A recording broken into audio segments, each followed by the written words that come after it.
L'une des bases de la programmation informatique va être la capacité d'effectuer des tests et en fonction du résultat de ces tests, d'accomplir ou non certaines tâches, donc d'exécuter ou non une ou plusieurs instructions. Ces tests, on en a déjà vu un lorsque l'on a créé notre page de test, c'est le if, donc c'est ce qu'on appelle une structure de contrôle. If, comme son nom l'indique, c'est un test conditionnel. Si cette condition est remplie, effectue une action. Sinon, il existe else, sinon, effectue une autre action. Donc c'est une structure de contrôle que l'on appelle conditionnelle, qui va tester une condition et effectuer une action à condition que. Il existe un autre type de structure de contrôle, que l'on appelle les boucles, et qui vont permettre de répéter une action un certain nombre de fois jusqu'à ce que la condition ne soit plus remplie. Alors le type de la condition que l'on va tester va être tout à fait comparable à ce qu'on avait déjà vu en ce qui concerne les opérateurs logiques.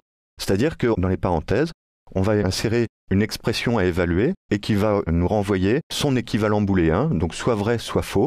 Et en fonction de cet équivalent booléen, on va pouvoir rentrer ou non dans le corps de la condition, ou alors dans une partie ou dans l'autre de la condition.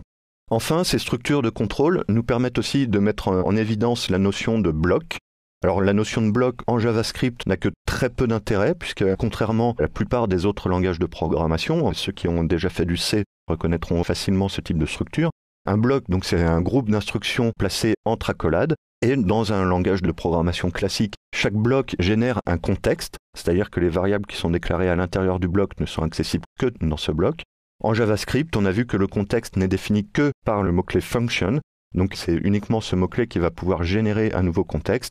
Donc la notion de bloc en tant que telle n'a que très peu d'intérêt en JavaScript, en dehors du fait que ce sont bien des blocs que l'on crée, soit en créant une fonction, soit dans les structures de contrôle.